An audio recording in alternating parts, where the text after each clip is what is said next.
Bismillahirrahmanirrahim. Assalamualaikum warahmatullahi wabarakatuh. Di sini Ibu akan menjelaskan tentang limit fungsi aljabar ya, yang sudah kalian tulis. Nah, nanti akan dijelaskannya itu ada dua, tentang pengertian limit fungsi dan sifat-sifat limit. Nah, limit fungsi itu adalah nilai pendekatan baik ke kanan atau ke kiri. Ke kanan itu bisa didefinisikan positif atau tambah.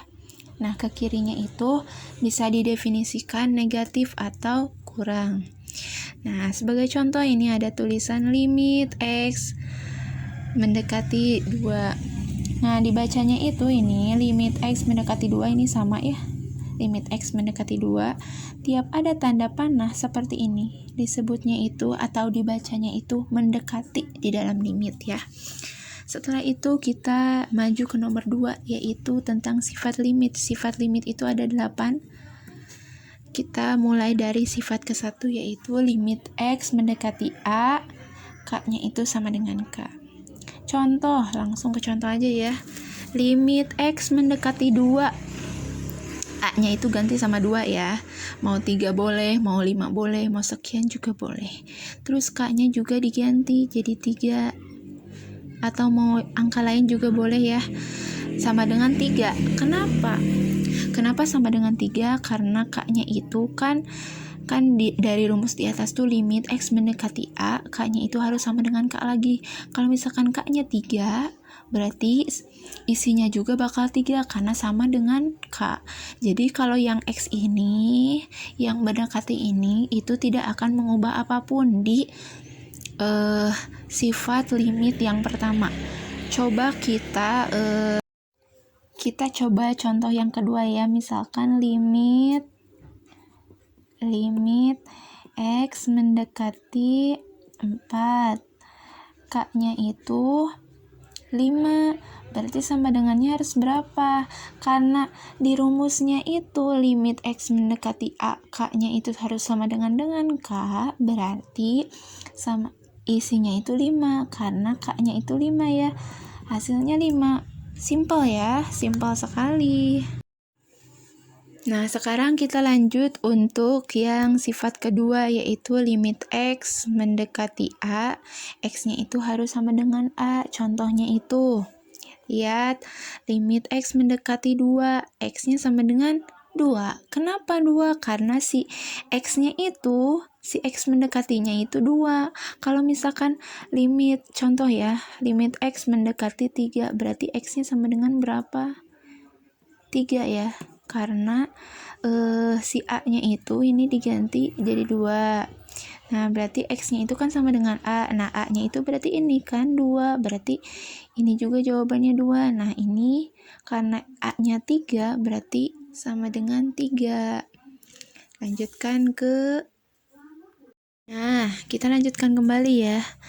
Ke sifat yang ketiga, yaitu limit X mendekati A, kurung buka siku K, F pada S, kurung tutup siku sama dengan K, kurung buka siku, limit X mendekati A, F pada X, kurung tutup siku. Nah, ini yang dimasuk kurung siku tuh kayak gini, yang kotak-kotak kayak gitu ya. Yang kotak kayak gitu. Nah, itu disebut kurung siku ya. Untuk contohnya kita bahas ya. Yang limit X mendekati 2, 3x pangkat 2 sama dengan 3 dalam kurung siku, limit X mendekati 2, X pangkat 2 kurung tutup siku. Nah, X mendekati 2-nya itu kan ini ya dari soal, terus X pangkat 2-nya itu dari mana? Dari sini, dari soal, kan 3x pangkat 2. Nah, 3-nya itu disimpan di depan, karena apa? 3-nya itu K ya, 3-nya itu K, sesuai dengan rumus yang di atas sifatnya. Terus disama dengan kan 3 dikali 2 pangkat 2. Nah, 2 pangkat 2 tuh dari mana? Kan X mendekati 2-nya itu 2. X mendekati 2-nya itu kan X-nya itu mendekati 2. Berarti X pangkat 2 tuh berarti 2 pangkat 2. Yaitu X-nya 2. Jadi 2 pangkat 2. Nah, lanjutkan 3 kali 4. 4 itu dari mana? Dari 2 pangkat 2. 2 pangkat 2 itu kan apa sih? Sama dengan 2 kali 2. Jadi 3 kali 4 sama dengan 12. Nah, itu contoh. Baik, dilanjutkan lagi ke sifat yang keempat, yaitu limit X mendekati A, kurung buka siku F pada X kurang lebih GX, kurung tutup siku sama dengan limit X mendekati A, F pada X kurang lebih limit X mendekati A, GX. Contohnya ya, ada limit X mendekati 3, X pangkat 2 ditambah 2X sama dengan limit X pangkat 3, limit X mendekati 3, X pangkat 2 ditambah limit X mendekati 3, 2X. Nah, X pangkat 2-nya itu F pada X. Kalau misalkan 2X berarti GX sama dengan 3 pangkat 2 ditambah 2 kali 3. 3 pangkat 2-nya itu karena dari 3-nya itu kan X-nya itu 3, jadi tulis 3, dan ini 2 kali 3, 2 kali X, berarti X-nya itu karena 3, simpan 3. 3 pangkat 2 itu kan 9, simpan 9 ditambah 6, karena 2 kali 3 itu sama dengan 6, sama dengan 15 hasil akhirnya, oke?